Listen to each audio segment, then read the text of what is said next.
Amis vapoteurs, bonsoir. On se retrouve pour une nouvelle émission du Vap Show. Donc émission un petit peu particulière ce soir. On a l'habitude d'aborder des sujets vraiment pratiques sur la cigarette électronique. On a fait les modes, les liquides et bien d'autres choses. Ce soir, émission particulière due à l'actualité. On m'a posé des questions sur mes vidéos personnelles. On a demandé mon avis à moi et au Vap Show sur l'actualité de la e-cig. Donc comme vous l'avez vu, j'ai fait une réponse au nom du Vap Show en disant que nous sommes en réflexion, nous discutons entre nous et nous allons donner notre réponse. Il nous fallait du temps. Parce qu'effectivement, on est en train de mettre en place certaines choses, dont cette émission ce soir. Donc ce soir, on va parler un petit peu de l'actualité, on va parler de l'EDUS. Tout le monde en parle un peu en ce moment, justement par rapport à l'actualité, au jugement qu'il y a eu pour le shop Smoke Clean. Donc comme vous le voyez, on a un invité spécial, donc certains vont le reconnaître, d'autres non. Il s'appelle Brice. Je vais lui laisser la parole, il va se présenter, et voilà. Je te laisse la parole, Brice, présente-toi un petit peu. Donc moi je suis Brice, un peu connu sur le monde web e-cigarette sous le pseudo Imodiris.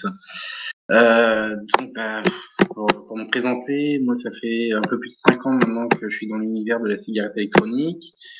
Ceux qui me connaissent, ils peuvent me connaître par le fait que je suis fondateur administrateur de Forum e-cigarette, un des forums sur la cigarette électronique.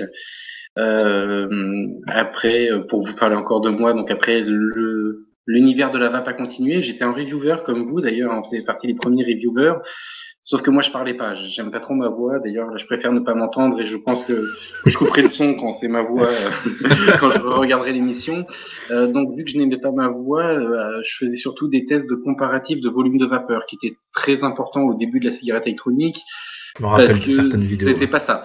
C'était, vous avez, voilà, on était super content d'avoir un filet de vapeur comme ça. C'était, ouais. Et donc, je faisais des comparatifs entre les modèles pour, voilà, parce qu'il fallait les avoir sur toutes les formes parce que c'était important pour savoir quel modèle on était acheté. Faudrait que je les re-regarde à l'occasion. Ça fera bizarre. Donc, j'ai eu un passé de reviewer également. Et après, sont suivies les années. On a senti la menace venir de Bruxelles et il a fallu passer à l'action. Pas grand monde voulait partir pour une association. Il y a eu une association malheureusement avortée qui s'appelait Sidus. Malheureusement, elle n'a jamais vu le jour, mais bon, on avait encouragé cette association-là.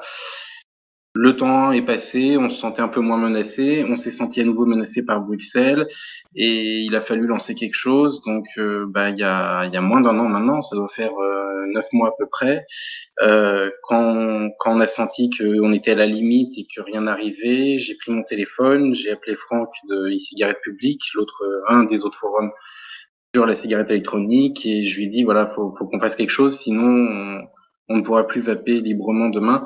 Et donc on a longuement discuté des tenants, des aboutissants, et on a décidé de lancer le bébé Edus dans la foulée. On a mis du temps à se mettre en place. Ceux qui ont maintenant plus de 9 mois de vape savent un petit peu l'historique de Edus. C'est vrai que ça a été un peu long à se mettre en place parce que on est des amateurs, on n'est pas du tout habitués à ce genre de choses. Donc déjà, il a fallu se réunir, faire toutes les procédures légales. Une fois les procédures légales en place, il a fallu trouver un moyen donc pour gérer les adhérents, les adhésions, etc. Donc ça a pris du temps de créer un forum pour les adhérents, de créer un site web. Et à côté de ça aussi, il faut savoir qu'on était très sollicités parce que l'actualité n'attendait pas que nous soyons organisés pour continuer. Donc il a fallu commencer à se mobiliser pour l'Europe, il a fallu commencer à se mobiliser pour le rapport de l'OFT. Il a fallu commencer à agir avant de pouvoir exister. Et ça n'a pas facilité la rapidité pour lancer tout le processus AIDUS. Et donc aujourd'hui, on est là 9 mois plus tard. Et voilà à peu près toutes mes casquettes. Et je suis aussi vapoteur depuis 5 ans. D'accord, ok, merci pour cette petite présentation. Donc ceux qui nous suivent, comme j'ai dit, on va aborder l'actualité sur plusieurs points, donc sur l'EDUS. Beaucoup de gens se posent des questions sur les cotisations. Qu'est-ce que l'EDUS? Qu'est-ce que fait l'EDUS? On a tous réagi, enfin moi j'ai fait une vidéo, je sais pas vous les gars, je crois que non, mais par rapport au jugement d'Smoke Clean. Voilà, on l'a pas faite encore. Donc, on va commencer avec l'EDUS. Nous avons entendu plusieurs reprises, donc pour un peu ceux qui suivent tout ce monde-là des reviewers, Anthony Altmenord d'Espace Vap a sorti une vidéo donc, concernant l'actualité, avec laquelle je suis d'accord. Donc, tout le monde m'avait posé des questions, donc là, ça n'engage que mon avis, pas celui du Vap Show, ça n'engage que mon avis.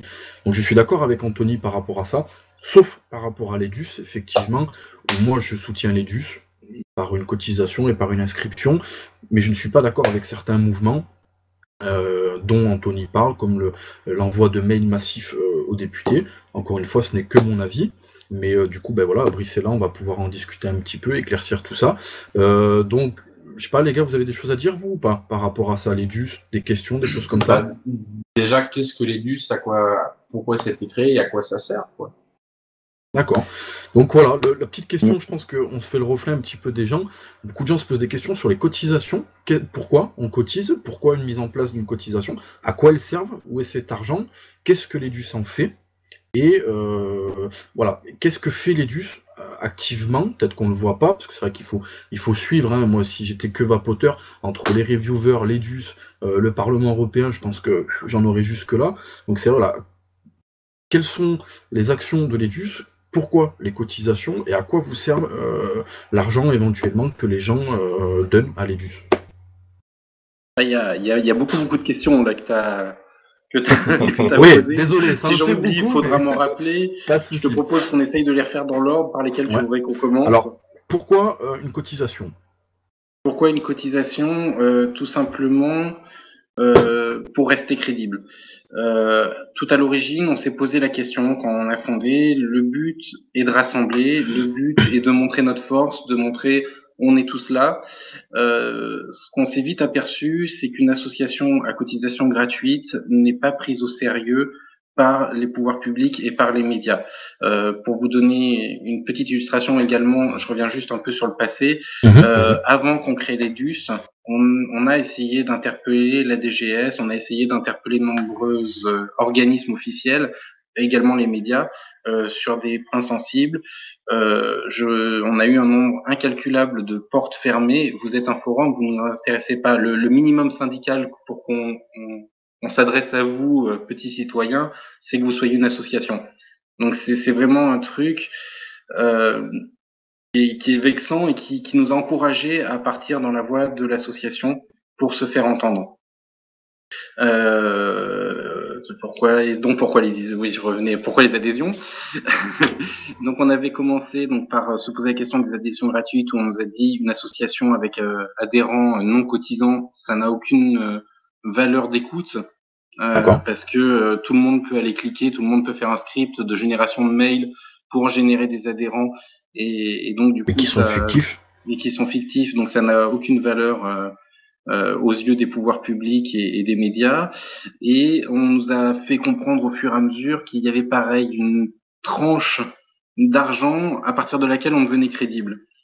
Et à l'origine, j'étais parti moi sur un concept avec Franck qui devenait délicat à gérer. J'étais parti sur un concept assez symbolique où j'avais proposé à ce que le coût de la cotisation soit indexé sur le prix d'un paquet de cigarettes, qui augmente en fonction de l'augmentation du paquet de cigarettes. Mais voilà, je trouvais qu'il y avait une symbolique sympathique là-dedans. On avait tous arrêté de fumer, plus ou moins, mais voilà, c'était délicat à mettre en place, sachant que la cigarette augmente régulièrement. Après, pour gérer la trésorerie, c'était l'horreur. La cigarette augmente, mais on peut aller les chercher chez les voisins, d'ailleurs, en parlant d'actualité.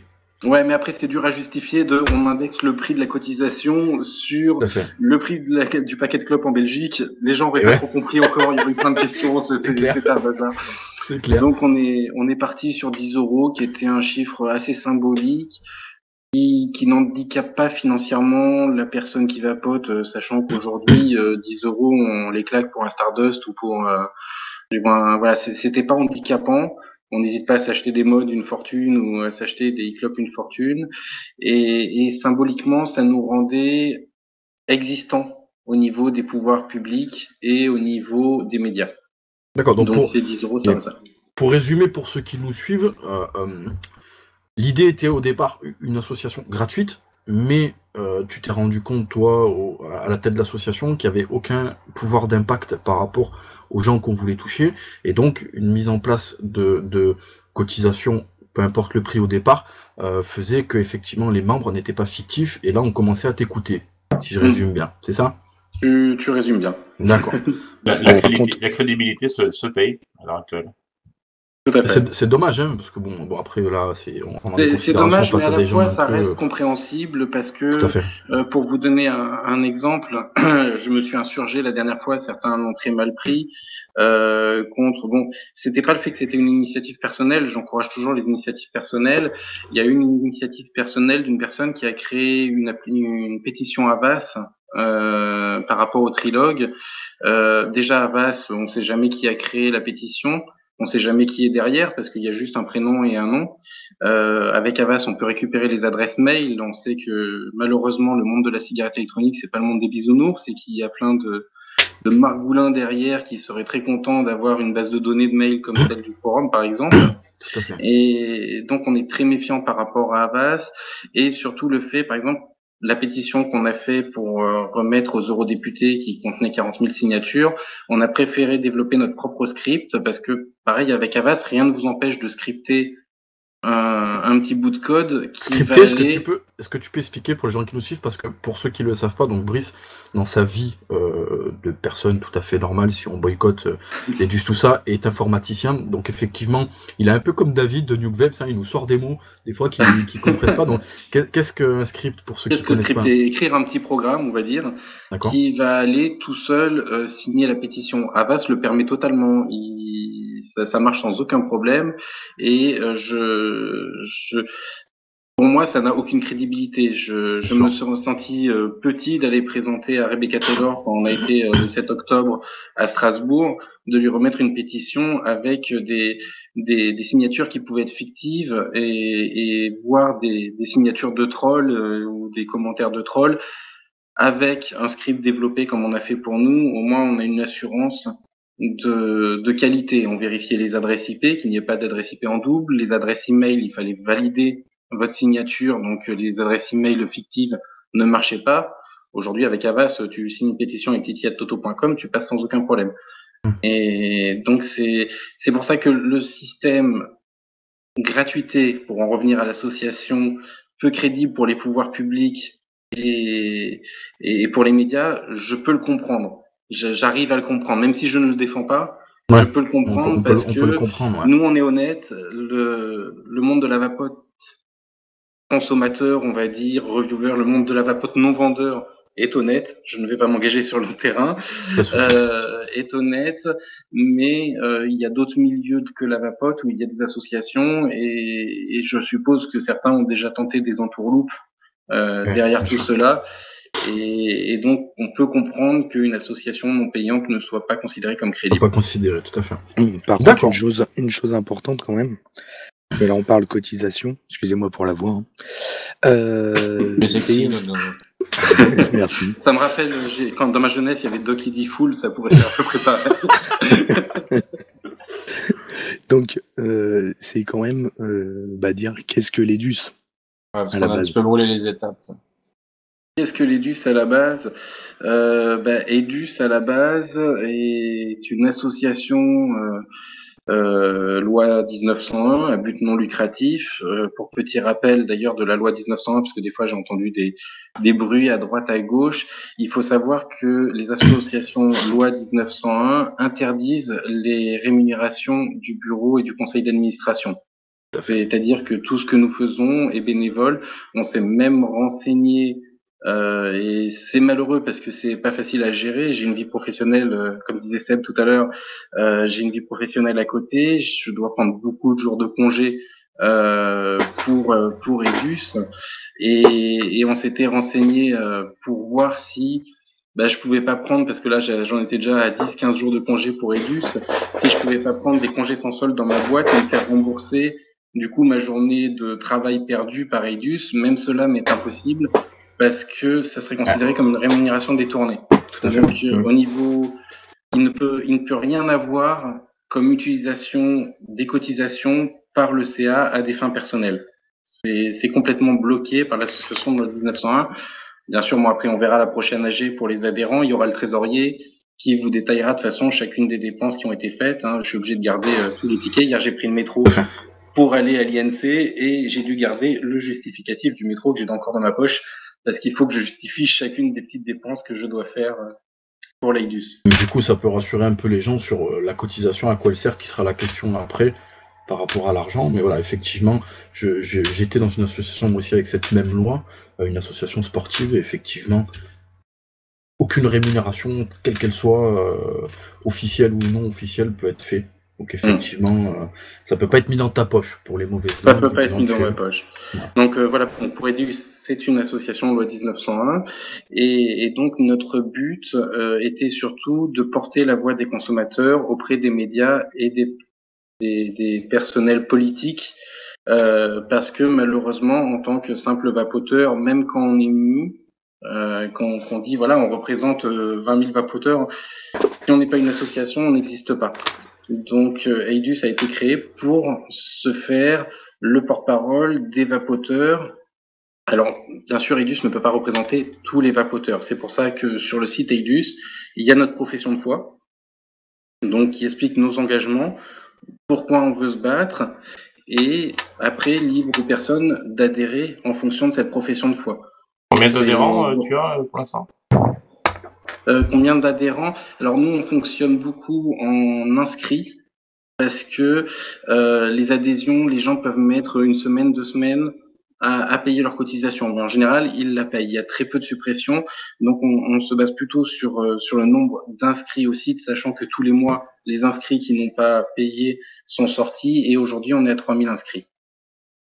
D'accord. Donc, la cotisation, pour ceux qui ne maîtrisent pas, elle est annuelle, mensuelle, elle est quoi ? Alors, elle est annuelle, et pour la question qui m'a déjà été posée plusieurs fois par mail, où je réponds au mail quand on me pose la question, elle est de 365 jours. C'est-à-dire que c'est pas certaines personnes hésitaient à cotiser parce qu'on est le 15 décembre et que ils voulaient pas redonner 10 € le 1er janvier. Non, le 15 décembre 2014, il faudra renouveler la cotisation. Elle est valable 365 jours et pas une année fiscale, une année solaire, je ne sais plus le terme. Vous m'avez compris. Et du coup, est-ce qu'il y a un rappel pour ces cotisations ? Parce qu'effectivement, hors caméra, je t'avais expliqué le souci que j'avais eu moi au départ de mon inscription, où j'ai pas retrouvé mon pseudo, tout ça. Est-ce que, si jamais on oublie, il y a un rappel qui nous est envoyé par le site ou non ? Alors, il y a plusieurs rappels qui sont envoyés. Il y en a un, je crois, au bout de 15 jours. C'est toute la partie développement du back-office dont on parlait tout à l'heure. C'est vrai que j'ai oublié back-office. C'est un terme un peu plus technique pour informaticien. C'est tout un système de gestion, on va dire en gros un programme du net, un programme qui vous permet l'affichage d'une page web, mais qui derrière va gérer tout le système associatif de EIDUS. Et donc il y a pas que votre inscription et un forum derrière. Il y a énormément de données qui doivent être mises en place. Et j'ai oublié pourquoi j'en tenais là. Il est tard.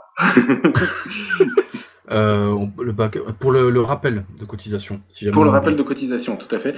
Et donc, il y a un premier rappel fait automatiquement par le back-office au bout de 15 jours.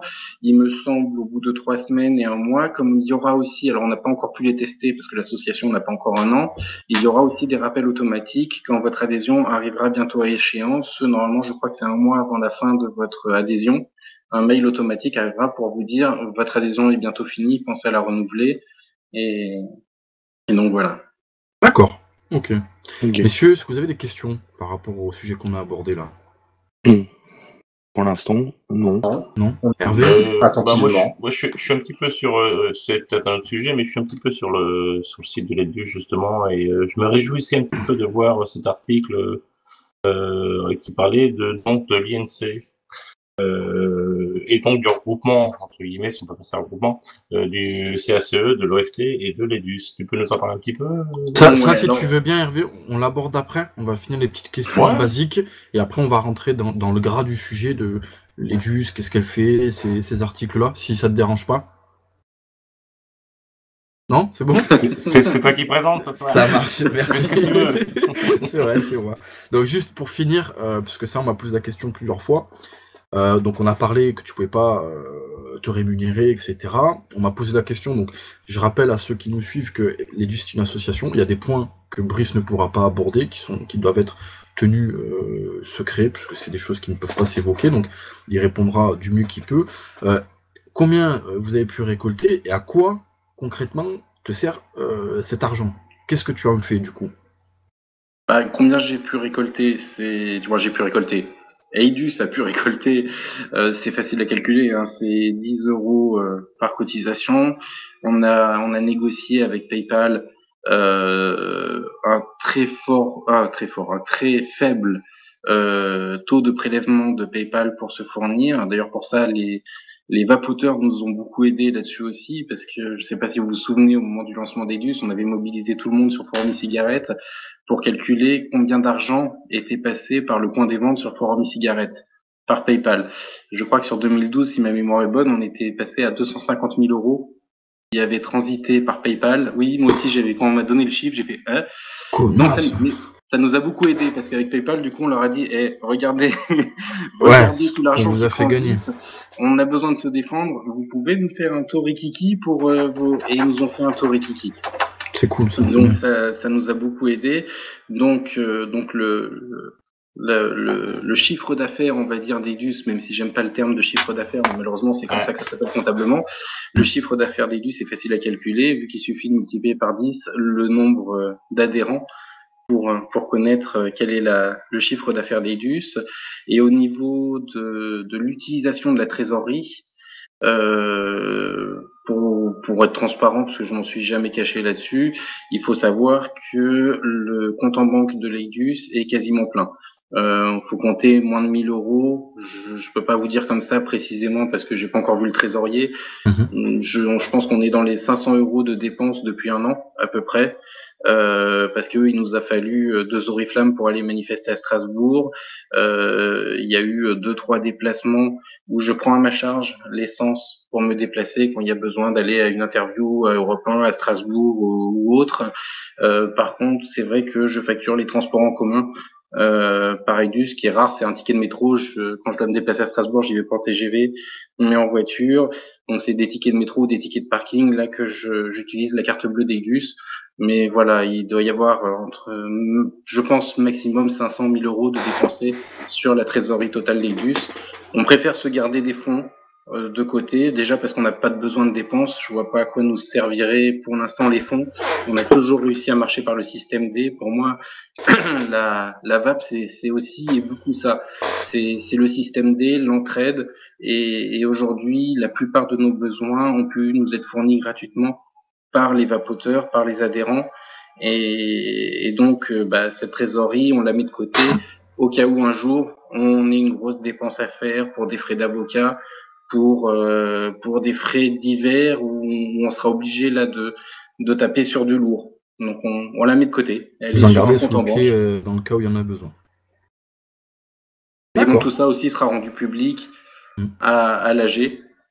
À la prochaine AG, parce que je crois que c'est une obligation légale, je suis même pas sûr, mais de toute façon on a toujours joué la carte de la transparence et on rendra public le détail de chaque dépense qui a été faite et à quoi elle a servi et le but du reste de la trésorerie.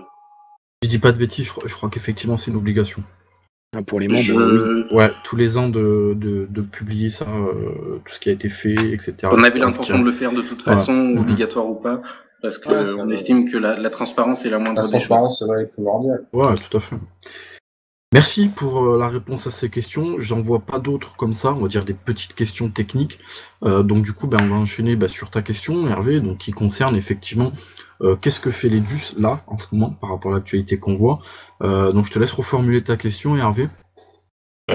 Oui, je me gargarisais pas, mais j'étais assez content de voir ce petit article tout à l'heure, de voir donc c'est sur la page de l'EDUS, de voir un rassemblement du CACE, de l'OFT et donc d'EDUS.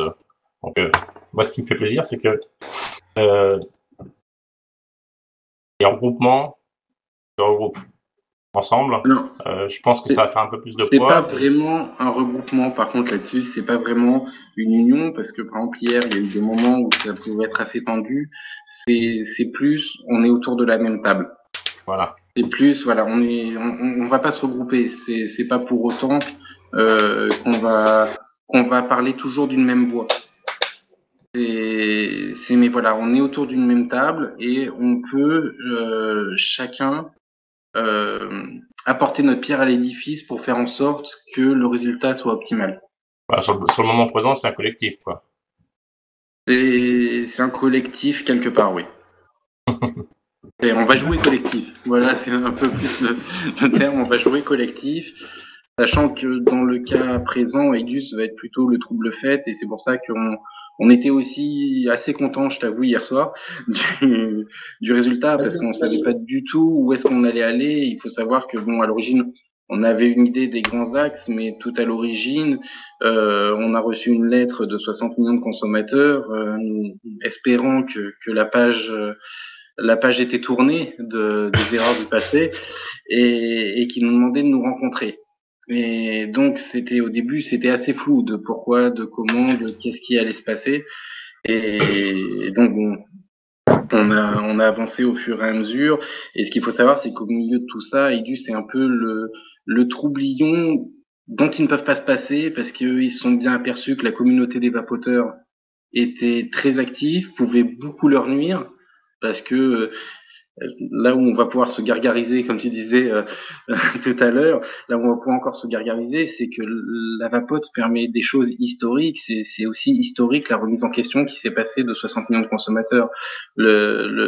Quand il y a eu le clash 60 millions de consommateurs, le nombre de coups de téléphone que j'ai reçus professionnels de la santé qui m'ont dit jamais on n'avait pu enfin avoir ça, le nombre de fois où on a espéré pouvoir faire reconnaître à des institutions la vérité sur une façon de penser et qu'ils étaient bornés, les vapoteurs ont réussi. Ah bah, de toute façon, là, concrètement, ils ont sorti leur truc, ils ont pris, pour schématiser avec mon langage à moi que tout le monde connaît, ils ont pris des fessées de tous les côtés, hein, que ce soit par les reviewers, par les vapoteurs, par les professionnels de la santé, ils ont pris des tartes, mais à la chaîne, ils se sont fait atomiser. Alors, je pense que Bercy aussi a dû leur mettre une tarte après, parce que ça a été un beau coup foireux du coup de ce qui était prévu pour l'avenir. Je pense qu'il y a eu beaucoup de fessées dans ce qui s'est passé, et du coup ils ont constaté qu'ils ne pourraient pas avancer sans la communauté des consommateurs. Et hier, surtout sans connaissance. C'est ça, moi, qui ressort. Voilà, sans la connaissance des consommateurs.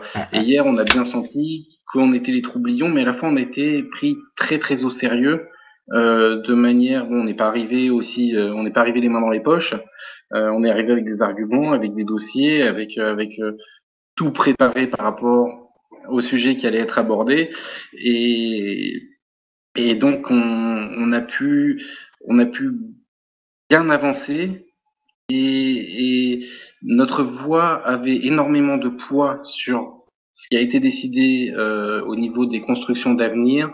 Et là où est notre force, je pense, c'est que nous, on parle avec le cœur. Déjà, c'est ce que j'ai toujours réclamé. C'est beaucoup de gens m'ont reproché, par exemple, dans les médias, d'être trop doux et de pas montrer mes fesses à la personne que j'ai en face quand je ne suis pas d'accord avec lui, ou de ne pas me lever pour lui mettre un coup de boule ou quitter le plateau quand un Paul Amar, on s'est fait traiter de suceur de totote.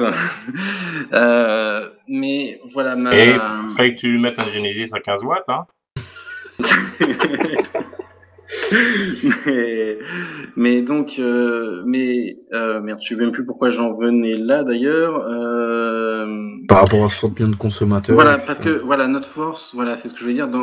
Partout, notre force a été de parler avec le cœur et de soutenir des choses justes. C'est nous, là où on est le poil à gratter de ce qui est en train de se monter, c'est justement qu'on n'a pas d'intérêt financier en jeu. On a rien en jeu. On a notre vie en jeu, juste notre santé, et on est notre liberté, et on est motivé, on est renseigné, on a le savoir, et c'est vraiment ce qu'on a ressenti hier. J'ai envoyé d'ailleurs un petit mail à Dominique Dupagne, qui est un fan de ce qu'il appelle la santé 2.0. Hier, on ressentait ça. Hier, on sentait que le savoir était plus de leur côté. Le savoir était plus du côté des scientifiques, de l'INC, des vendeurs. Le savoir appartenait aux vapoteurs. Et on était là parce qu'ils avaient besoin de nous pour avancer, pour avoir ce savoir, et du coup notre voix a eu énormément de poids hier dans toutes les décisions qui ont été prises. Je pense que le développement de la cigarette électronique a fait du bien, et pas que la vape, parce que on est une génération à peu près tous plus ou moins du même âge, et on a une certaine connaissance maintenant du monde, de comment il fonctionne, on a des connaissances techniques, on a du savoir-vivre, et on nous a supprimé à nos parents tout ça, et à nous, nos libertés petit à petit, et je pense que la cigarette électronique est arrivée à ce moment-là où on est un petit peu trop étranglé, et les gens commencent à se mobiliser. D'ailleurs, pour se soutenir consommateurs, c'est parti comme une traînée de poudre. Je pensais pas que les gens allaient réagir aussi rapidement. Je pense que la cigarette électronique est arrivée pile au bon moment pour dire on en a un petit peu marre, quoi. Pas que de la cigarette, hein, en général, politiquement parlant. Il y a cette partie-là, et il y a tout ce qui était en amont qui a énormément joué, je pense, dans ce qui se passe aujourd'hui. On parlait dernièrement parce qu'on avait passé un petit coup de gueule sur le passé quand on a vu qu'il était question de cartouches scellées.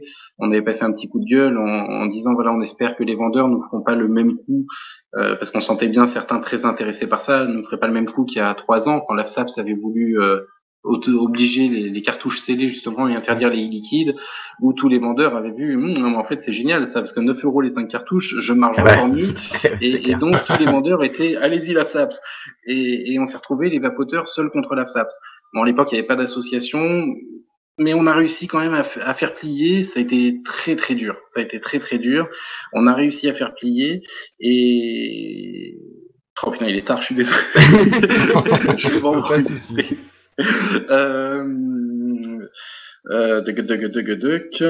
Par rapport à la SAP, on a réussi à faire plier il y a 3 ans par rapport aux cartouches scellées. On a réussi, oui, mais je sais plus pourquoi j'en venais là. Je sais plus quelle était la question originelle.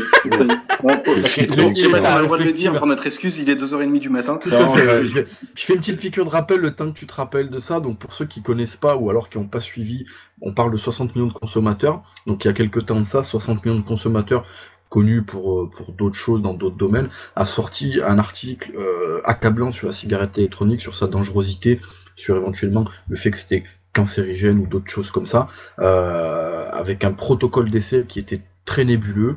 Donc il a sorti ça a été une bombe, et bien entendu tous les reviewers ici présents et d'autres ont réagi en expliquant que c'était n'importe quoi, un manque de savoir ou autre chose en sous-marin, et bien sûr voilà, tous les vapoteurs se sont levés à l'unisson pour gueuler, les shops aussi, et des choses comme ça, puisque là ça n'engageait plus que notre liberté, ça engageait la pérennité de la cigarette électronique, des vendeurs, etc.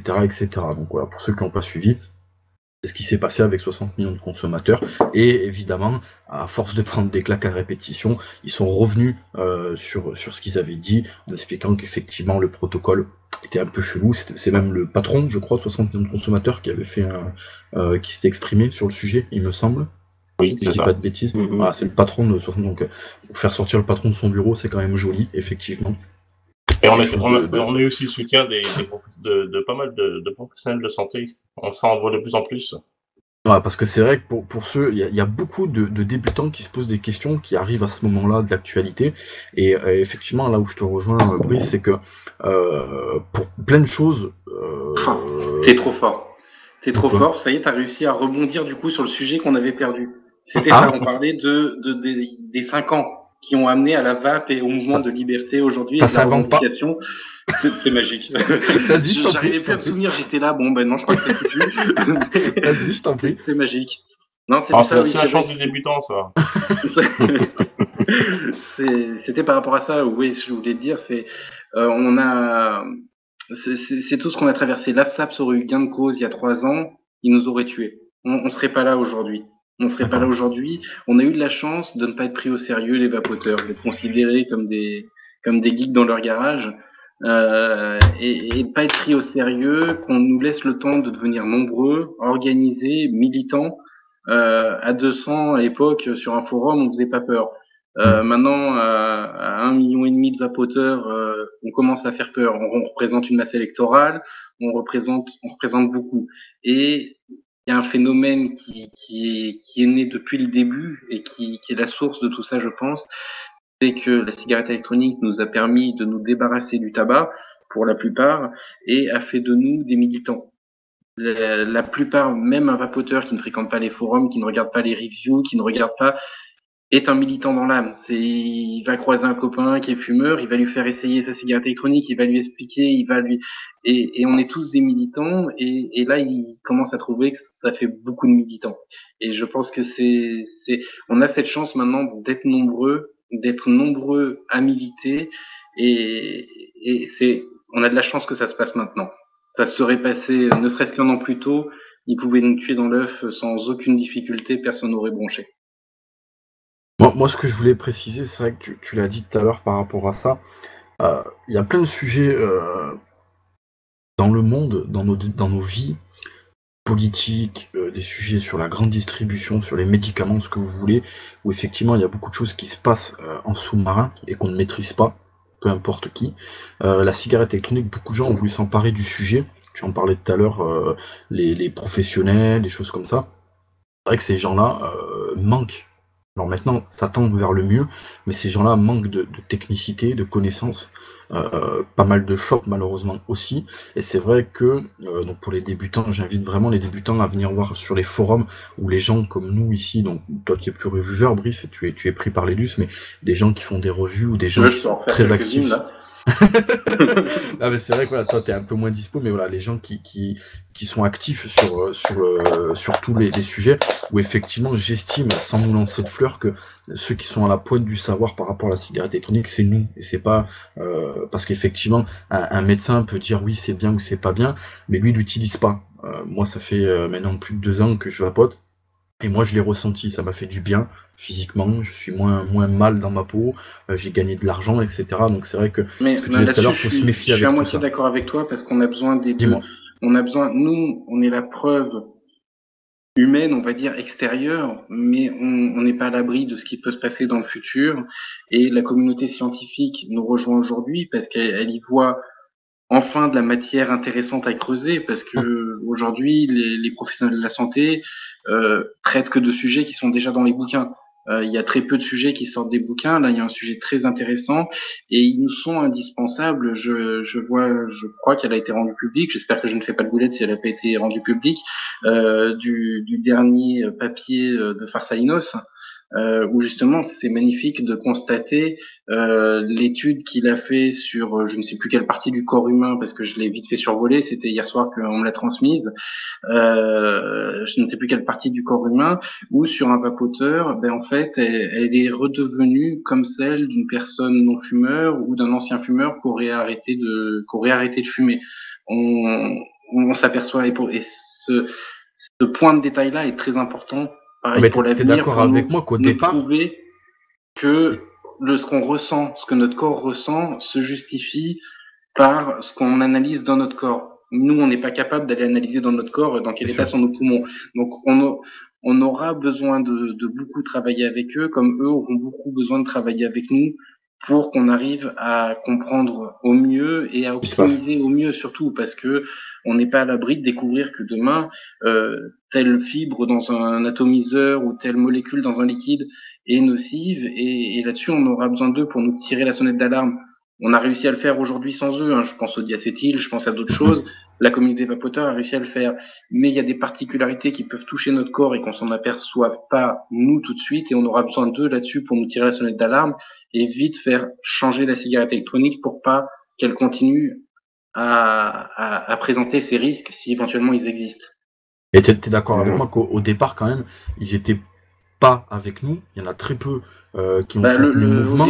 Au départ, à part Luc Dussard, on avait personne qui nous soutenait.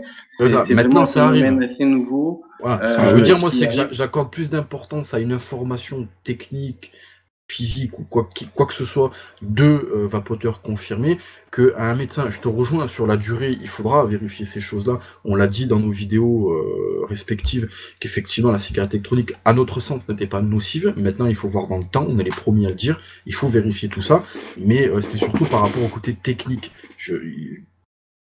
Là où tu es d'accord, c'est eux qui auront besoin de venir nous voir, nous, pour vérifier ces choses-là. Tout à fait, mais comme d'ailleurs, on leur a proposé là-dessus, mais pareil, on était qu'un petit forum. À l'époque, on était 200 sur le forum, il avait à peine un an, on était qu'un petit forum, on les intéressait pas du tout. J'avais écrit à l'AFSAPS quand le forum avait un an. À l'époque, il s'appelait encore AFSAPS. Maintenant, pour des questions de masquage, on les a appelés ANSM. J'avais écrit à l'AFSAPS et je leur avais dit, voilà, on est soucieux de notre santé, nous. On est bénévole, on vous offre, on sait que vous payez d'habitude pour ça, on est 200, on est prêt, si vous le souhaitez, à tous les jours faire une prise de sang tous les matins pour vérifier comment se comporte notre sang et tous les X temps que vous voulez, une radio des poumons, machin, qu'on puisse avoir un suivi, savoir. C'est resté lettre morte, on n'a jamais eu de réponse, ça ne les intéressait pas. Pourtant, on était bénévoles, hein, d'habitude ils payent pour avoir des cobayes comme ça, mais on était tous prêts à le faire gratuit, et voilà, jusqu'à il y a... je crois à peu près 2 ans, on n'intéressait pas du tout les scientifiques. Maintenant ça intéresse. Maintenant, ça intéresse. Un nouveau virage, je sais bien. On le voit dans le bouquin qui est sorti là il n'y a pas longtemps, sur la vérité sur la cigarette électronique, où en fait certains font un peu leur mea culpa par rapport à ça, par rapport à leur ignorance, et maintenant leur envie d'en savoir plus. Et effectivement de s'adresser à la communauté pour pouvoir en savoir plus, apprendre quelque part de nous. C'est un bon bouquin, ça. Tout à fait. Je pense qu'on a fait un petit peu le tour de ça. On va parler de l'actualité, comme je disais tout à l'heure. On entend beaucoup parler des non-élus. Et accessoirement aussi, mais tout aussi important, le jugement qui a été rendu par rapport à Ismoclean. Donc Brice nous permet, on va faire un petit tour des membres du VAP Show, et après on va voir avec toi ce qu'en pense Brice, la personne, ce qu'en pense l'EDUS, et est-ce que l'EDUS est dans l'histoire un petit peu, est-ce qu'il y a des choses qui se mettent en place par rapport à ça, soit spécifiquement sur ces sujets ou d'une manière générale par rapport à ça. Donc moi je vais commencer, on m'a posé la question comme je l'ai dit en début de vidéo. Mon avis par rapport aux non-élus, c'est exactement le même qu'Anthony. C'est-à-dire que il y a eu un vote du Parlement européen qui a été fait, qui va dans notre sens pour l'instant. Les non-élus, déjà l'information qu'on a eue, alors peut-être que Brice tu pourras nous éclairer un peu plus sur le sujet, mais là tout de suite à froid, c'est une fuite d'une pseudo-circulaire, de pseudo-lois qui vont essayer de passer, etc. Quoi qu'il en soit, ce ne sont que des non-élus, et ce qu'ils écrivent, ça ne veut pas dire que ça passera. Et personnellement, j'ai confiance au Parlement européen, qui a déjà voté dans un sens, et je pense pas qu'il fasse une super machine arrière. Dans le cas où il ferait ça, encore une fois, comme on vient de le voir par rapport à l'EDUS, on a quand même maintenant, à l'heure actuelle, comme tu l'as dit, avec plus d'1 million de vapoteurs, une certaine force de frappe. Ça a déjà été vu dans d'autres domaines par rapport au CPE, ce contrat première embauche, où il y a des trucs qui sont passés, tout le monde est descendu dans les rues à crier, et ils sont revenus sur leurs décisions. Donc, personnellement, je suis pas inquiet, surtout par rapport à comment a évolué la chose par rapport au Parlement européen. Donc je suis pas du tout inquiet. Là où je disais tout à l'heure, donc ça rentre un petit peu dans ce thème-là, par rapport à l'EDUS, là où je suis pas d'accord moi avec Anthony, c'est que effectivement, donc les points qui étaient flous ont été abordés par rapport aux cotisations, tout ça, et le seul point où je suis pas d'accord, tu pourras rebondir tout à l'heure Brice là-dessus, c'est effectivement des fois les actions qui demandent à être menées, notamment l'envoi massif de mails aux députés, là où je suis pas d'accord, effectivement je suis peut-être l'un des plus virulents d'entre nous par rapport aux revues, mais j'aime pas mordre quand il s'est rien passé, je mords et j'attaque que quand on m'a mis une tarte, comme le dit Anthony, on met une tarte sur une joue, là j'attaque pas avant, donc ça c'est que mon point de vue. Et par rapport à Ismoclean, donc j'ai fait une petite vidéo là-dessus, mais je le redis avec les membres du VAP Show et dans l'émission du VAP Show, Ismoclean, il y a eu un jugement qui a été rendu par un juge qui manque de cadre légal, puisque il n'y a qu'un vote du Parlement, il n'y a pas de législation, ou c'est en train de se mettre en place, c'est pas fait. Donc il y a eu un jugement qui a été fait, et le juge n'a pu se baser que par rapport à ce que lui pense, à son ressenti personnel, puisqu'il manque de cadre légal.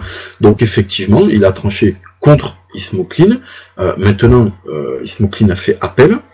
Comme je dis dans ma revue, ça s'est passé sur une ville, une telle ville, ça se serait passé dans une autre ville, le jugement aurait pu être complètement différent. Donc Ismoclean a fait appel, c'est bien, il faut qu'il aille au-delà pour se rapprocher le plus possible de la Cour européenne, et je suis persuadé que sur la fin... L'appel suffira. Je pense, sincèrement, je pense aussi suffira, que ça va trancher. Mais on peut pas, là où je voulais le dire, donc certains connaissent mon emploi, je suis le premier à respecter les lois et les gens qui les représentent. Il faut respecter ce juge qui manque cruellement d'armes par rapport à ça. Dire que on demande à un juge de juger quelque chose où il y a rien qui s'est passé avant, il n'y a aucune loi qui existe, et c'est démerde-toi avec ça. Donc on peut pas le reprocher au juge. S'il y avait des lois et qu'il les enfreignait, là oui, je serais le premier à crier sur le juge, de manière correcte quand même. Surtout qu'il faut pas oublier un truc, c'est un juge du tribunal de commerce. Il est là pour défendre le commerce, il n'est pas là pour juger des lois par rapport à des lois, par rapport à des textes, ou amener des nouveaux textes de loi. Il est vraiment là pour juger la notion de commerce et d'argent. Tout à fait. Parce que après, pour ceux qui gueulent, entre guillemets, par rapport à ça, on parlait tout à l'heure de gens sérieux, etc. Quand on parle de sujets comme ça, où quand même on implique des lois, on implique un avenir. Ismoclean, s'il doit fermer demain, il est à la rue, il n'a plus de moyens de vivre. Donc il faut réfléchir un minimum. On a dit à Ismoclean qu'effectivement la pub était interdite, machin, enfin qu'ils voulaient pas qu'ils en fassent. Donc si on essaie de reculer un petit peu et de voir le sujet d'en haut, à mon sens, ce n'est que mon avis encore une fois, je ne suis pas maître en la matière, mais ça voudrait dire que le bureau de tabac, si on est complètement bête, le petit icône rouge qu'il y a en haut de la porte est une pub. Ça veut dire que aussi le bureau de tabac. Il y a un point important à savoir là-dessus. On a un petit peu creusé le sujet. Je peux me permettre de t'interrompre? Vas-y, je t'en prie. Pas de souci. C'est qu'on a un petit peu étudié notre but à IDUS. Je te dis là-dessus, nous, c'est de défendre les consommateurs. Tout ce qui est vendeur. Voilà, il est grand pour se gérer. S'il a besoin éventuellement de 2-3 petits conseils, mais on va pas aller débaucher notre avocat pour aller le défendre. Je pense qu'on aura assez besoin de lui pour défendre les consommateurs. Mais par contre, on s'est quand même renseigné un peu, surtout, on a suivi l'affaire de très près. Nous, ce qui nous a surtout gêné là-dessus, c'est encore une fois le battage médiatique, comme il y a eu pour 60 millions de consommateurs. C'est le battage médiatique très négatif. N'est pas en plus là à la bonne période. Autant pour 60 millions de consommateurs, on a vu la vape exploser. D'ailleurs, on leur a dit hier, parce que bon, ils se sentaient un peu merdeux par rapport à tout ce qu'il y avait eu comme problème. Et on leur a dit, si ça peut vous rassurer, à la fin, on a poussé notre coup de gueule, mais après, on leur a dit, si ça peut vous rassurer, vous avez fait beaucoup plus de bien à la vape que ce que vous avez voulu. C'est clair. Tout à fait. Ça l'a fait connaître amplement. Parce que moi, je vois au niveau du forum, la fréquentation a fait plus 30 et est restée stable. Donc c'est quand je croise, parce que je côtoie des vendeurs que je connais depuis longtemps, je les ai tous vus grandir par le forum et devenir vendeurs. Donc certains sont assez transparents avec moi. J'adore tout ce qui est statistique, donc je demande beaucoup d'informations au niveau des revendeurs et ces croissances correspondent aussi aux croissances de chiffre d'affaires des vendeurs. Donc c'est pas des données que de gens qui viennent se renseigner parce que ça a fait le buzz, ça a basculé les gens vers la vapote. Par contre, là où c'est dangereux, l'affaire du procès, c'est qu'on est dans une période délicate déjà actuellement de crise. On a beau dire à la télé que la crise est finie, les gens sont toujours sur le porte-monnaie. On est au moment des fêtes de Noël où les gens ont beaucoup de dépenses à faire à cause des cadeaux.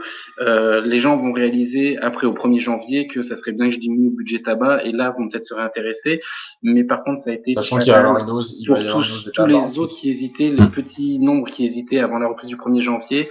Tous les retours que j'en ai au niveau des boutiques ou autres m'ont fait part d'un mouvement de panique des consommateurs qui venaient acheter chez eux et qui du coup se disaient moi je veux pas retourner dans un bureau de tabac pour aller acheter ma cigarette électronique. Donc si du moins ils ont pris peur et les nouveaux ne sont pas venus à la cigarette électronique du coup pour ça en se disant si de toute façon c'est pour dans 3 semaines je retourne chercher ma cigarette électronique chez Marlboro. Donc j'allais y venir là-dessus. L'actualité a été très mal traitée sur ça. Les gros titres qu'on a vus, les boutiques de cigarettes électroniques vont disparaître, la cigarette électronique bientôt interdite de vente. C'est pas la réalité. Un peu comme c'est comme demander à un alcoolique de l'acheter une bouteille d'eau dans un bar. Tout à fait. Mais c'est un peu, il y a un problème médiatique là-dessus. C'est un peu comme 60 millions de consommateurs. Quand on regarde, il y a plein de trucs à critiquer sur 60 millions de consommateurs, je reviens pas dessus. Mais le titre de 60 millions de consommateurs, il disait, attention, c'est pas tout rose. Qu'est-ce qu'on titrait les médias? La cigarette électronique tue autant que le cigarette de tabac. Je l'ai vu ça sur France 2. C'est l'interprétation médiatique qui a beaucoup nuit sur l'affaire de ce procès. Mais le procès en lui-même n'est pas à craindre, ne m'effraie pas du tout pour l'avenir de la VAP. Et puis... Moi, je suis assez étonné quand même de voir que les médias ne vérifient pas suffisamment leurs sources. En fin de compte, balancent des reportages un peu à la No One Again pour faire le buzz sans vérifier leurs sources. Quand il y a un protocole comme 60 millions de consommateurs, enfin, soi-disant un protocole, il faut qu'on l'ait, il faut qu'il soit disponible pour tout le monde. Et clairement, il n'y en a pas, ou il y en a un qui est fait un peu n'importe comment. Il y en a un qui a été fait n'importe comment. Par contre, là où on peut saluer les médias là-dessus, c'est que toute la protestation a été relayée par les médias. Est-ce que l'actualité était tellement creuse à ce moment-là que, bon, ils ont continué sur le sujet pendant 2-3 jours, mais la contestation des vapoteurs a fait du bruit, la contestation de la communauté scientifique a fait du bruit, même dans les médias. Je ne m'attendais pas à ce que les médias reprennent la contestation. Alors, la contestation a été relayée, mais pas par les mêmes chaînes que ceux qui avaient divulgué l'information pourrie. Oh, France 2, le soir même, a commencé à présenter un peu des simili-excuses en disant nous vous rappelons que la cigarette électronique reste beaucoup moins nocive. Et puis le lendemain, à Canal+, on avait des gens pour justement contre-attaquer ce qui avait été fait. Moi, je trouve que les médias ont quand même bien relayé. Alors, pas autant, c'est vrai que le battage médiatique qu'on a eu le premier jour, mais on a eu un droit de réponse.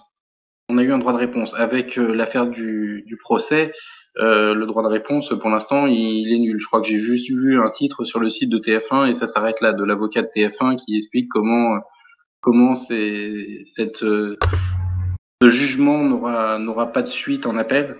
Mais je crois que c'est le seul article que j'ai vu là-dessus. Oui.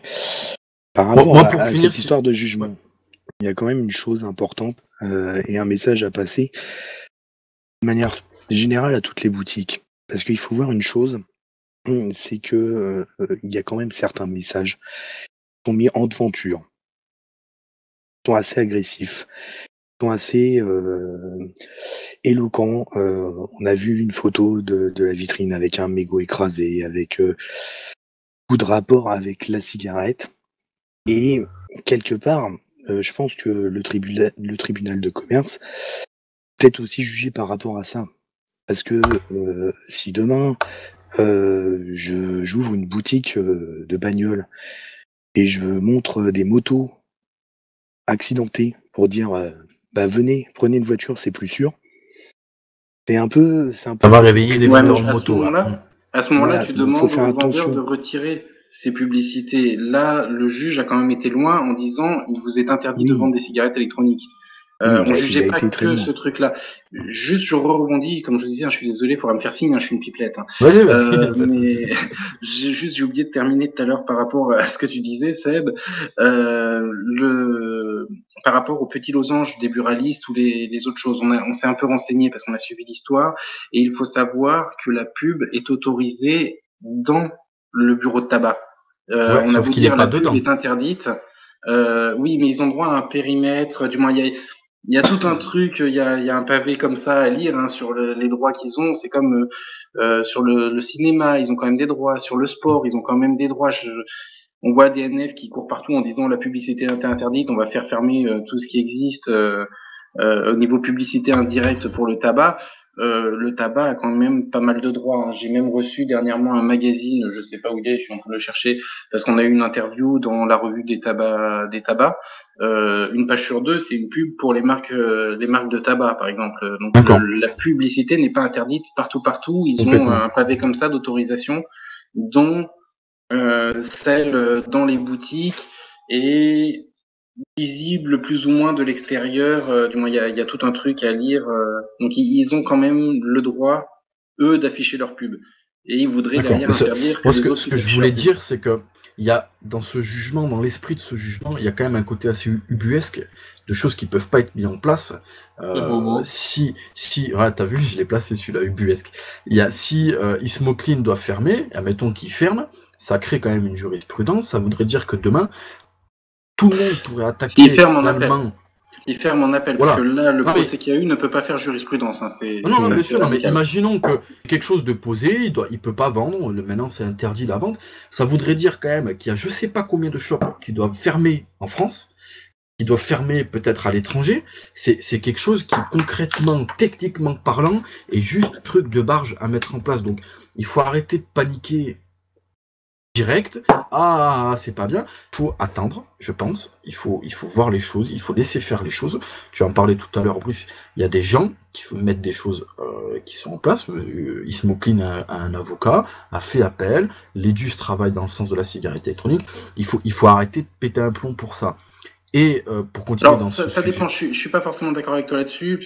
Vas-y. Là, oui, il faut arrêter de péter un plomb sur ça parce que honnêtement, avec toutes les infos qu'on a, en appel, il gagne. On a des infos qu'on n'a pas le droit de divulguer, alors pas par rapport à ça rien aller plus loin. Bah, je te recoupe, Brice. Ça sert à rien d'aller plus loin parce que ce n'est ni plus ni moins qu'une décision de tribunal de commerce. C'est tout à fait. C'est tout à fait. Et en appel, ça reste local. Hein. On a les infos sur des demandes qui ont été faites par rapport à des choses qui sont reprochées à ce vendeur de cigarettes électroniques, et on a les infos qui sont très positives, nous de notre côté, qui viennent des plus hautes instances juridiques françaises, celles qui font les lois, et elles sont très positives. Je m'étendrai pas dessus parce que pour l'instant c'est secret défense, on a promis, mais j'ai un gros sourire qui fait que voilà, vous pouvez vous douter que certaines demandes qui avaient été faites de consultation à ces instances les conclusions sont très bonnes pour nous. D'accord. Là où je voulais finir, moi, par rapport à tout ça, donc voilà, j'ai donné mon avis, je ferai ma vidéo sur ma chaîne perso, et je voulais finir sur un point, effectivement, qui, moi, m'interpelle depuis le départ. Beaucoup de gens, qu'on m'apprécie ou qu'on m'apprécie pas, j'en ai rien à foutre, c'est pas le but du sujet, mais qui me disent, Seb, t'arrêtes pas de gueuler sur les liquides, t'arrêtes pas de gueuler sur ci, t'arrêtes pas de gueuler sur mi. Anthony le dit, il faut aussi arrêter d'attirer la lumière sur nous de manière à se faire taper dessus. Anthony parle des gens qui voient sur YouTube avec un atomiseur avec 50 000 coils, le mec il tire un puff, c'est Londres dans sa maison. Moi j'en ai vu des gens, et c'est réel, moi quand j'étais fumeur, il y a une interdiction de fumer dans les lieux publics, à certains endroits que je respectais. C'est pas parce que j'ai ma cigarette électronique que je vais fumer dans certains lieux publics. Bon, j'ai vu des gens, et c'est là où je trouve débile, c'est-à-dire que le mec, moi, souvent je vais faire mes courses dans un magasin très connu, je vape, je rentre dans le magasin, je pose ma cigarette électronique. Moi j'en ai vu qui rentrent dans la galerie marchande, qui s'assoient et qui vapent dans la galerie marchande. Ah, moi j'ai même ça, j'ai vu un mec qui vapait entre les fruits et les légumes. Non mais voilà, j'ai envie de dire, mais espèce de trou du cul, quoi. Tu viens faire tes courses. Tout à fait. Voilà, tu fumes ta cigarette dehors et arrête d'emmerder les gens. Je vais me faire engueuler comme toi parce que j'ai bugué à Paul Amar. Je sais pas si vous vous souvenez de ce gros bide de l'interview où j'avais été à Paul Amar sur France 5, qui est un des pires souvenirs que j'ai eu. Je me suis fait engueuler parce que sur les lieux publics, j'ai bugué. Parce que le midi, j'avais vu un mec. Alors moi, je vapote dans les lieux publics, hein, c'est encore autorisé, mais je me comporte sérieusement, c'est-à-dire manière civile. Je vais, voilà, civique. Je vais pas aller emmerder mon voisin. Je vais être discret. Et le midi, j'étais au McDo avec mon fils et j'ai vu un mec à la table à côté qui s'amusait par provocation, hein, il tirait sur son égout et il crachait tout sur la table à côté. Quand on m'a questionné le soir même sur un Paul Amar, oui, mais ça vous gêne pas que les gens puissent vapoter en lieu public? Bah, j'ai bugué à cause de cette image-là. Il y a un minimum de respect, justement. Je pense que ça serait aussi notre force de montrer un certain respect. Je me fais aussi engueuler par les adhérents à EDUS, comme toi tu dois te faire engueuler apparemment, parce que il y en a certains qui veulent la totale liberté de tout, qu'on puisse vaper du 100 mg si on veut, que l'on puisse vapoter en faisant des gros nuages il faut des règles. En avion.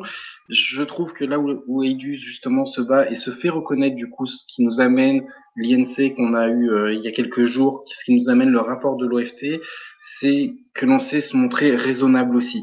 C'est-à-dire que j'irai pas défendre le droit de vapoter du 100 mg par millilitre. J'exagère un petit peu, mais 20 mg comme on a en France, je trouve que c'est correct. C'est violent, 20 mg dans ta bouche. J'inciterais même l'industrie pharmaceutique. Je serais très partisan que l'industrie pharmaceutique sorte des liquides en 24 et en 36, parce que s'il y a des gens qui en ont besoin, je ne suis pas contre du tout qu'ils aillent en vapoter. C'est un réel mais besoin. Je me dis que 24 et 36, C'est mon avis personnel, là je parle pas en tant que président d'Eidus ou administrateur du forum. 24 ou 36, peut-être qu'il y a besoin d'un petit suivi quand même, savoir si la consommation baisse à un moment, et je me dis que ça serait utile. Et je me fais taper dessus sur Eidus par certains adhérents volontaires d'un total libéralisme de la cigarette électronique, mais j'irai pas défendre le 36 mg. Et c'est ça qui fait notre force dans Eidus, c'est qu'on sait se montrer quand même raisonnable, revendiquer le droit de vapoter dans les lieux publics, mais discrètement. C'est ça. Et sans emmerder l'autre. Je vais pas dire forcément discrètement parce qu'on peut faire des gros nuages du moment qu'on n'emmerde pas le voisin, ça le gêne pas. On a le droit de faire un gros nuage. Moi, on m'a tiré dessus parce que je suis le premier, je pense, qui a fait ça, où effectivement, je suis... alors, c'est très caricatural ce que je vais dire, mais effectivement, si demain il faut aller chier sur les marches du Parlement européen, je serai le premier à le faire, mais je suis le premier qui, à l'inverse... Non, ouais, je pense qu'il y aura des problèmes. Non, mais c'est une image. Et par contre, à l'inverse, dans mon camp, entre guillemets, de vapoteurs, etc., dès qu'il y en a un qui fait le con, eh ben, je lui tire dessus, parce que j'estime que c'est à nous de faire le ménage dans ce qu'on fait, dans les liquides, les atos qui sortent, et dans le comportement. Je le disais tout à l'heure, moi, une fois, j'ai regardé un film dans un cinéma, et qui était très long.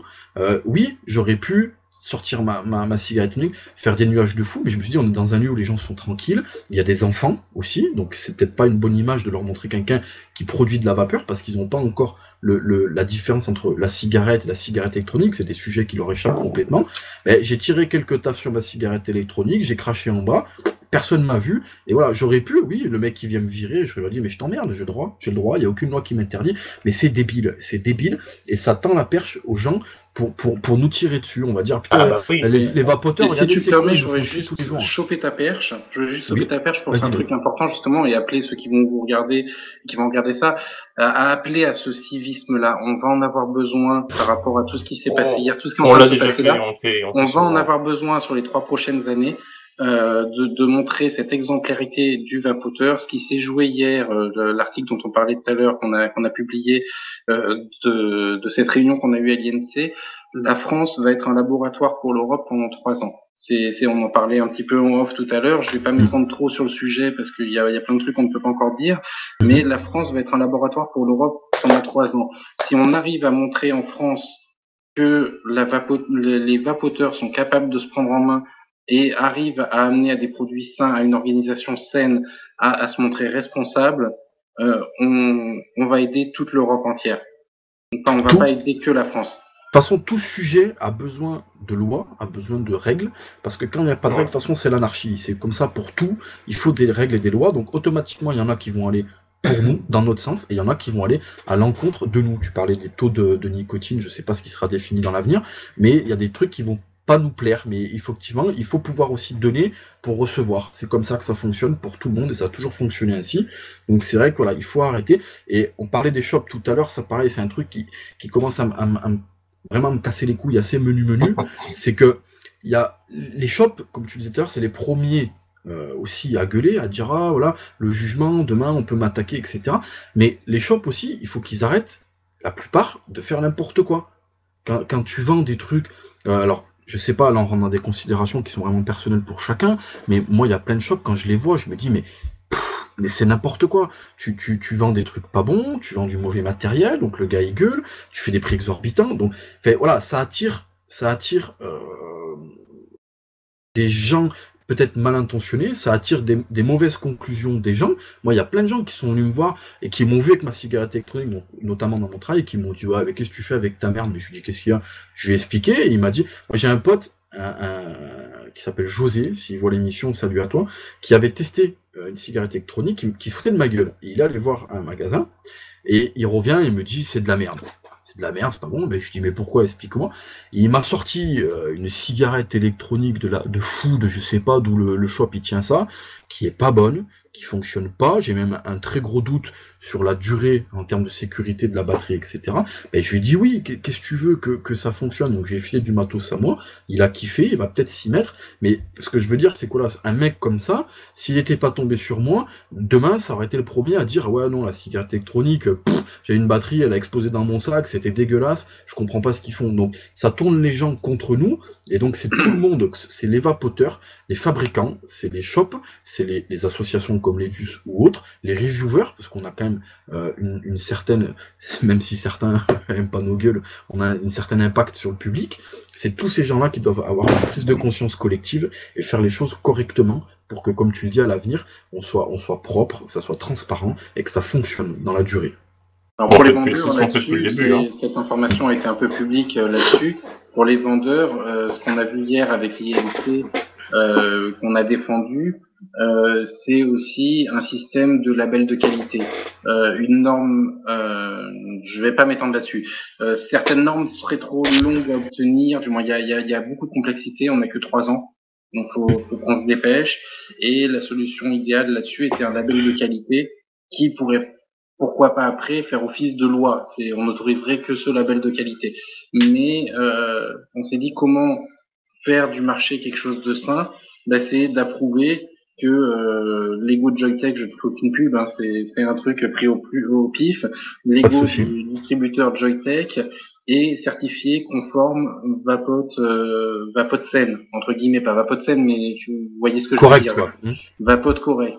Et donc on se dit que ça va forcément inciter les vendeurs de trucs achetés $3 en Chine et revendus 50 € à se tourner vers ce genre de produits parce que leurs clients vont les fuir s'ils n'affichent pas cette garantie pour le consommateur. D'ailleurs, vous remarquerez que c'est en grande partie grâce aux reviewers que les boutiques maintenant à l'heure actuelle mettent des pictos sur en relief pour les malvoyants, sur la fiole et pas sur le bouchon. Et on a tellement été chiant quand même sur ce sujet qu'en l'espace d'un an, toutes les fioles sont quasiment pas toutes carrées, mais j'en prends au hasard, j'en ai une dans la main, elle est carrée.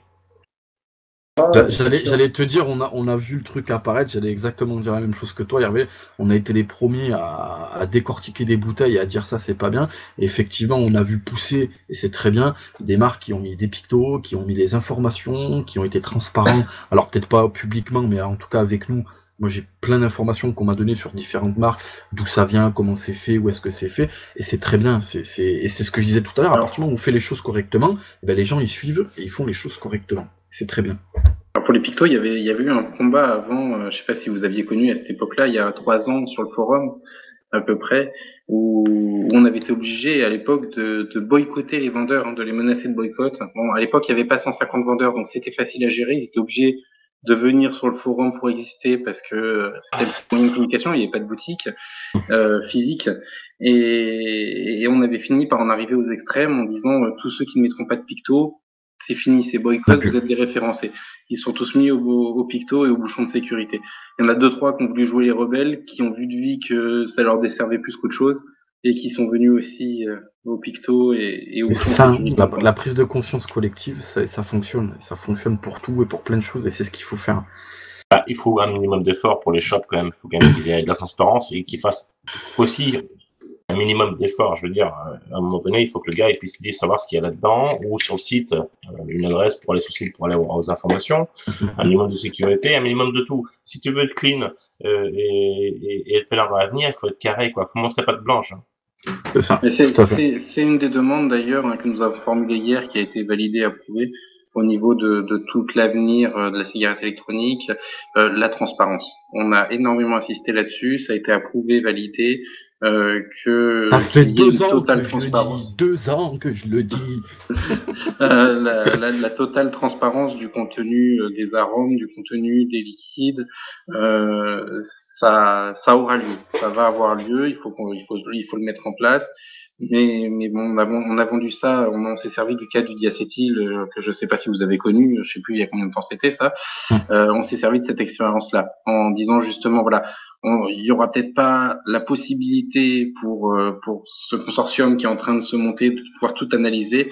Par contre, avec la transparence, il y a une communauté qui veut prendre soin de sa santé, qui est active, qui a les connaissances et qui va réagir à chaque détail de composé et qui pourra nous alerter aussi rapidement s'il y a un truc qu'on n'a pas vu parce qu'il y a un composant qui, quand le mélange avec tel composant, peut faire quelque chose de néfaste. Donc c'est dans ce sens-là qu'on a prôné la transparence et que ça a été validé. C'est quand même un gros truc, la vape. Quand on y repense depuis quelques années, c'est quand même un gros truc. Je parle des marchés financiers de ça, ça va être vraiment un gros machin, quoi. Ça engendre des millions. Si on devait se projeter un petit peu en arrière, il y a 1 an, 2 ans, 3 ans, c'était les balbutiements avec des fioles pourries, des atos pourris. On a sur des trucs maintenant qui sont relativement fiables, avec des liquides qui sont... on essaie même de faire du Made in France quand même, avec le maximum de transparence. Je pense qu'il y a un truc qui arrive dans la gueule de l'industrie du tabac, mais alors après, c'est la guerre du lobby. Hein. C'est qui va avoir le marché et ça se joue à l'heure actuelle. Mais qui aurait cru que ça deviendrait aussi gros, quoi. Mais moi, j'ai foi là-dessus en une analyse de la Wells Fargo, je sais pas si vous l'avez vu passer, celle-là, qui prédit qu'avant la fin de la décennie, la moitié des fumeurs dans le monde seront passés à la cigarette électronique.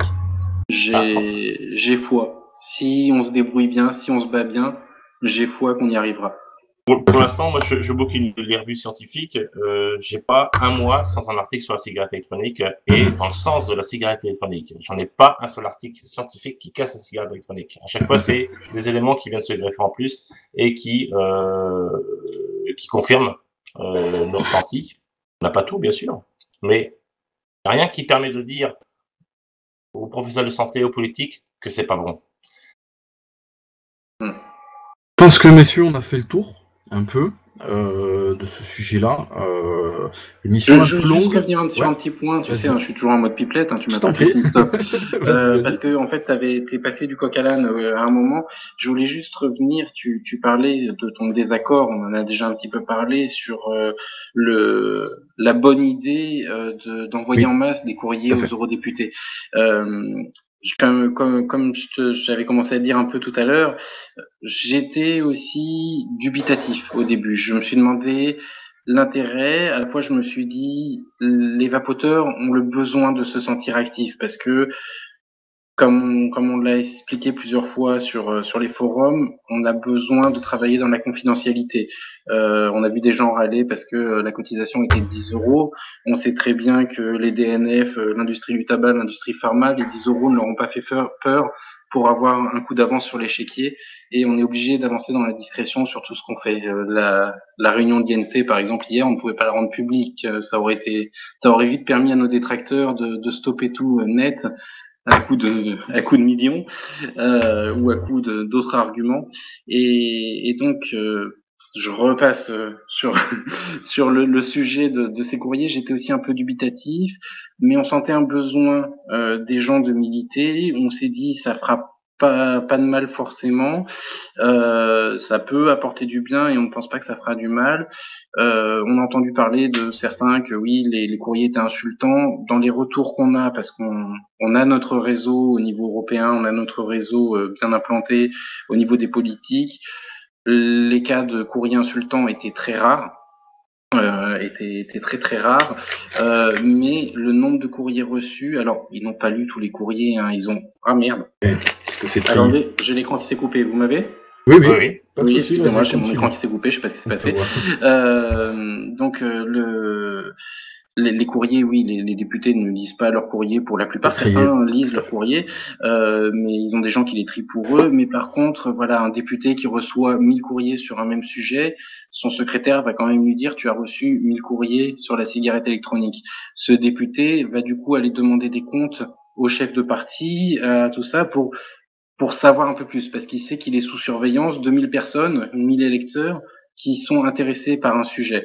Donc ça a eu son impact. On a pu le voir, c'est sur Mediapart. Je ne sais pas si vous avez vu cet article dernièrement du chef de cabinet de Corinne Lepage qui veut absolument une médicalisation de la cigarette électronique, qui justement critique les vapoteurs parce qu'ils ont fait capoter le vote du 8 octobre que défendait Corinne Lepage. Et dans les derniers paragraphes, le responsable, les choses qui en ont fait partie responsable, il cite les courriers aux eurodéputés et la pétition de l'EIDUS. Donc cette notion de courrier, ils nous l'ont ressorti comme étant responsable du capotage, du moins en partie du capotage du vote. Donc je pense que il y a une utilité. Ça a été utile, ça a eu son effet. Ça a eu son effet. Alors, c'est pas ça qui a été décisionnaire. Pour te dire, le dimanche, le lundi qu'on précédait le vote, on était encore en train de nous, au téléphone, d'essayer de convaincre des voix de changer leur vote, de leur expliquer que le vote, la médicalisation était une erreur. Et je peux vous dire que le dimanche soir, avant d'aller à la manifestation, le score était on perdait. Et tout a changé le lundi. Mais le dimanche soir, la cigarette électronique devenait un médicament. Le lundi, ça a basculé. Et voilà, c'est cette accumulation de petits trucs qui ont fait que ça a basculé. D'ici là, ça aurait pu ne pas devenir un médicament sans ces lettres, mais Ça a aidé. avec ces lettres, ça l'a fait. Ça a aidé. On sait que ça fait partie de ce qui a permis le vote de la non-médicalisation de la cigarette électronique. D'accord, ok, ben merci de ces précisions. Il est tard, c'était un peu embrouillé, hein, je sais pas si vous avez réussi à me comprendre. On a compris, ouais, non, pas de problème. Je pense que c'est ce qui va clôturer notre émission. Émission longue, sujet lourd, difficile à comprendre, c'est quand même nébuleux avec des zones d'ombre. La conclusion, je pense qu'on peut apporter quand même, donc là par rapport à Edus, ce que tu me dis, effectivement, je n'étais pas d'accord avec l'Edus. Maintenant, ce n'est que mon avis. Je pense que vous êtes parmi les premiers défenseurs et que ça, défenseur correct de la vape. Et donc ça, j'adhère. Il n'y a pas de souci là-dessus. Je serai peut-être pas d'accord sur certains points à l'avenir, mais personnellement, j'adhère, donc j'engage. Tu as le droit, et d'ailleurs, c'est ce qui fait avancer. Je voulais aussi dire, parce qu'il y a aussi des gens qui critiquent la prise de position. Il faut savoir aussi un truc qui est très important sur l'association loi 1901, c'est que il y a 2 points, c'est que je ne suis pas obligé de me représenter à la prochaine AG, au CA. C'est le CA qui élit le bureau, qui élit son président, son secrétaire. Je ne suis pas obligé de me représenter. Je sais pas, parce que c'est quand même assez épuisant, hein, je vous avoue, de s'occuper de l'Edus. Je sais pas encore si je me représenterai, mais surtout, je peux ne pas être élu par les adhérents. Et justement, ceux qui veulent aussi une autre voie pour l'Edus, qui voudraient dire, mais vous faites complètement fausse route, c'est pas comme ça qu'il faut faire, c'est une autre voie. C'est aussi ces adhérents qui pourront dire, nous ne reconnaissons plus ce conseil d'administration et nous en voulons un autre qui ira selon nos revendications. C'est une chose qu'on peut modeler. C'est un petit point que je pouvais apporter, parce que les détracteurs ont aussi le droit de s'exprimer et ils peuvent demander la démission du conseil d'administration, même je crois par anticipation, s'ils sont plus de 50%, je crois, si j'ai bonne mémoire, à exprimer leur mécontentement de la politique menée par l'association. Ça marche, donc ouais, c'est un truc qu'on peut modeler, nous, à notre façon de penser. Effectivement. Donc voilà, je pense que c'est ce qui va clôturer cette émission. On va voir avec le temps. Moi, perso, je suis confiant dans la vape. Je suis confiant dans ses acteurs. Confiant, pas conscient, pardon, il est tard. Je suis confiant dans ces acteurs, que ce soit les reviewers, les vapoteurs, on va dire confirmés, qu'on entend parler. Donc certains passionnés qui ouvrent des shops, certains passionnés qui font des associations, des choses comme ça. Moi, je suis confiant. Je suis toujours aussi confiant dans ma cigarette électronique et je suis content de vaper et de le revendiquer. Messieurs, est-ce que vous avez quelque chose à rajouter, des questions éventuelles que j'aurais zappées? Bah, je crois que vous avez tout dit à deux. Ouais. Matt Tout pareil. Ouais, tout pareil. Bon, ben voilà. Pour finir, peut-être quelque chose. Ouais, vas-y. Non, je veux juste dire que les gens ne s'affolent pas, parce qu'effectivement, pour l'histoire de Smoke Clean, c'est parti un petit peu en live au niveau des médias, alors que ça avait juste une décision d'un tribunal de commerce. Je pense que, voilà, les médias, des fois, ciblent pas forcément la bonne cible. Voilà, soit pour le Parlement européen, pour Smoke Clean. Moi, je suis très optimiste. Avant même de t'avoir parlé, Brice, voilà, il y a des choses qu'on peut faire dans un pays, des choses qu'on peut pas faire. En Europe, c'est pareil. Et rien n'est jamais perdu. Et voilà. On va se prendre la tête, je crois. Tout à fait. C'est ça. Je partage. Pour finir, quelque chose de plus basique. Brice, tu vapes sur quoi et quel liquide? Tiens. Alors écoute, là actuellement, je vape sur un... On peut faire des pubs, du moins, c'est pas une pub. Hein, c'est pas de la pub, c'est ta vape, hein, y a pas de souci. C'est un e-test 134. Que je vape depuis 2-3 semaines. Alors ce qu'il faut savoir, c'est que pour mon travail, je prends régulièrement l'avion. Il me fait un peu peur de le prendre en avion, parce qu'il me fait penser à Jack Bauer. Je pense qu'on va le démonter. On va me dire, tu veux la grenade? Mais donc je l'aime bien, je le trouve bien, je l'ai adopté depuis 2-3 semaines. Là depuis quelques jours, je suis passé sur un ProTank 2. Et en liquide, je tourne sur du polonais. et je change les arômes en fonction de mon humeur, de mes envies. D'accord, c'est quoi Ça tabac? varie T'es assez vite. plus tabac, menthe, fruits, t'es quoi? Ça dépend de mes phases. Là, je suis sur une longue phase d'au moins 6 mois tabac. D'accord. Mais avec C'est des le arômes die? tabac différents, mais des fois, je peux passer sur de la menthe, sur du fruit, ça varie. C'est du die, Brice? C'est C'est du die ou du liquide tout fait? c'est de la marque polonaise en 1 litre et j'ajoute juste mes arômes. D'accord, du Mais die. par contre, en dosage, que je vapote. Comme on disait, je ne pourrais pas défendre les gens qui achètent du 100 mg pour en faire du 12, du machin. Pour rester crédible au niveau des instances politiques, au niveau de tout ça, je Tu te le peux permets pas pas. encourager ça. Je ne le pratique pas moi-même parce que j'ai des pieds à la place des mains, comme vous pouvez voir. Et je suis d'une maladresse terrible. C'est d'ailleurs pour ça que je ne vapote pas sur des atos à fabriquer soi-même. Je vais te dire, t'es pas du tout dans Je le me suis reconstruction. acharné, j'ai pas réussi. D'accord. Mais Donc vapoteur bon, tout à fait normal du coup.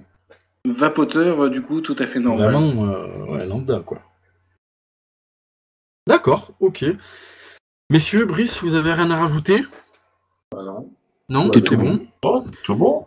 Bah, écoutez, on va clôturer. Oui, J'ai été éclairci sur les questions que je me posais. tout à fait. donc, Moi aussi. C'est le but. Clair. Très Voilà. bien.